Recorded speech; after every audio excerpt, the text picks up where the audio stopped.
नमस्कार। उत्तराखंड मुक्त विश्वविद्यालय के गृह विज्ञान विभाग से मैं डॉक्टर प्रीति बोरा आपका इस व्याख्यान श्रृंखला उत्तराखंड के पारंपरिक खाद्य में स्वागत करती हूँ।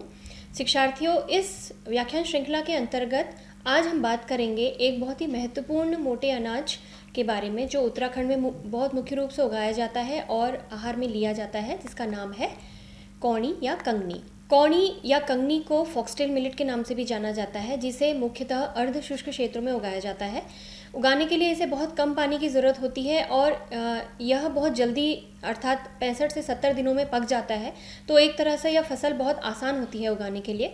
इस फसल को तब भी बोया जा सकता है जब ज़्यादातर दूसरी फसलों को लगाने के लिए बहुत देर हो चुकी होती है, तो समय का इसमें बहुत ज़्यादा ध्यान नहीं रखना पड़ता। यह एक सूखा रोधी फसल है और बहुत अधिक ऊंचाई पर, लगभग 600 फीट तक की ऊंचाई पर उगती है। बहुत कम वर्षा होने पर भी यह फसल अच्छे से उगाई जा सकती है और आमतौर पर इसे कम वर्षा होने पर ज्वार के साथ एक दूसरी फसल के तौर पर बोया जा सकता है। कौणी को देश के कई हिस्सों में उगाया जाता है उत्तराखंड के अलावा, और कंगनी या कौनी के अलावा इसे कई क्षेत्रीय भाषाओं में अलग अलग नामों से भी जाना जाता है। जैसे हिंदी में इसको काकुम, तेलुगु में इसको कोरा, तमिल में थिनाई, कन्नड़ में नवाने और मराठी में इसको राला नाम से भी जाना जाता है। इसका वैज्ञानिक नाम है सेटेरिया इटालिका और मुख्य रूप से उत्तराखंड के हिमालयी क्षेत्रों में उगाया जाने वाला यह एक बहुत ही लोकप्रिय और पौष्टिक मोटा अनाज है, जिसे बहुत प्राचीन काल से ही भोजन में उपयोग किया जाता रहा है। यह एक बहुत ही आसानी से और पौष्टिक अनाज है जो बहुत ही आसानी से पच जाता है और इसमें ग्लूटेन नहीं होता, तो यह ग्लूटेन मुक्त होने के साथ उन लोगों के लिए भी उपयोगी है जिनको ग्लूटेन से एलर्जी होती है, और इसका प्रयोग मुख्य रूप से भोजन में चावल या गेहूं के स्थान पर किया जा सकता है। यह खनिज, लवणों, कार्बोहाइड्रेट और आहारी रेशे से समृद्ध होता है, इसलिए यह स्वास्थ्य की दृष्टि से भी बहुत लाभकारी होता है।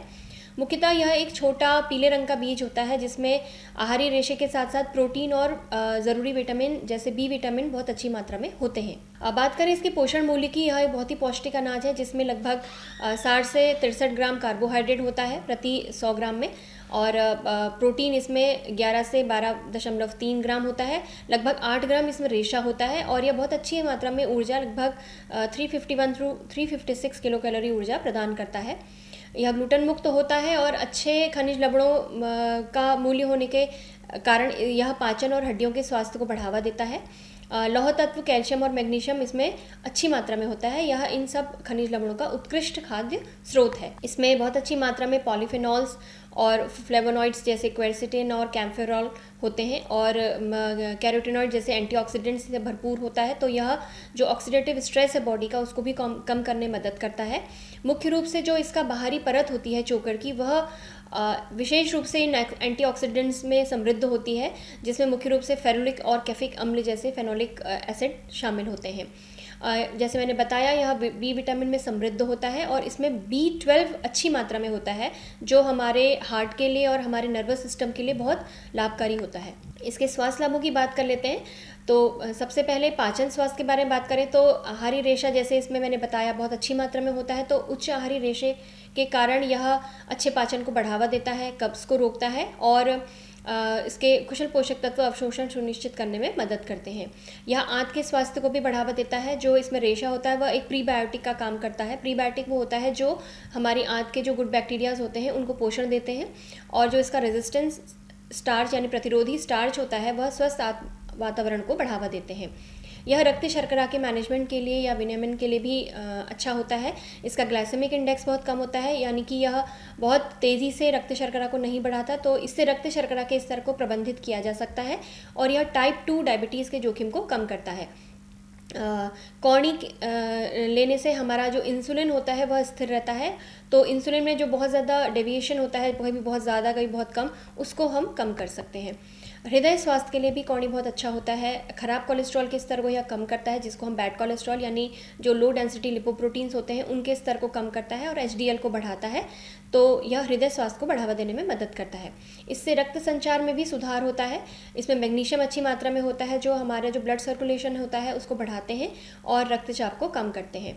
और जैसे मैंने बताया कि इसमें बहुत अच्छी मात्रा में एंटीऑक्सीडेंट्स, फाइटोकेमिकल्स वगैरह होते हैं, तो यह ऑक्सीडेटिव स्ट्रेस को कम करते हैं, जिससे हृदय रोग का खतरा भी कम होता है। हड्डियों और मांसपेशियों के अच्छे स्वास्थ्य के लिए भी अच्छा होता है। खूब अच्छी मात्रा में इसमें खनिज होते हैं, जैसे कैल्शियम, मैग्नीशियम और आयरन, तो यह हड्डी और मांसपेशियों के निर्माण और रखरखाव के लिए अच्छा होता है।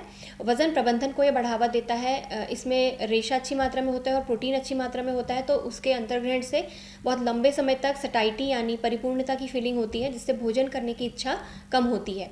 और अच्छी मात्रा में रेशा होता है तो कम कैलोरी ये प्रोवाइड करता है उच्च रेशे की मात्रा के कारण, तो अनाज के रूप में यह वज़न प्रबंधन में भी सहायक होता है। अन्य लाभ हैं जैसे ग्लूटेन मुक्त होता है, तो जो लैक्टोज इंटॉलरेंस या सीलेक स्प्रू वाले जो रोग के व्यक्ति होते हैं उनके लिए एक अच्छा विकल्प है। एंटीऑक्सीडेंट अच्छी मात्रा में होते हैं, माइक्रोन्यूट्रिएंट्स अच्छी मात्रा में होते हैं, तो यह प्रतिरक्षा बूस्टर यानी इम्यून सिस्टम के लिए भी अच्छा होता है और ऊर्जा के स्तर को बढ़ाने में भी यह मदद कर सकता है। कौनी खाने के लोकप्रिय तरीके। उत्तराखंड में पारंपरिक रूप से कौनी को विभिन्न रूप में खाया जाता है। जैसे सबसे पहले रोटी।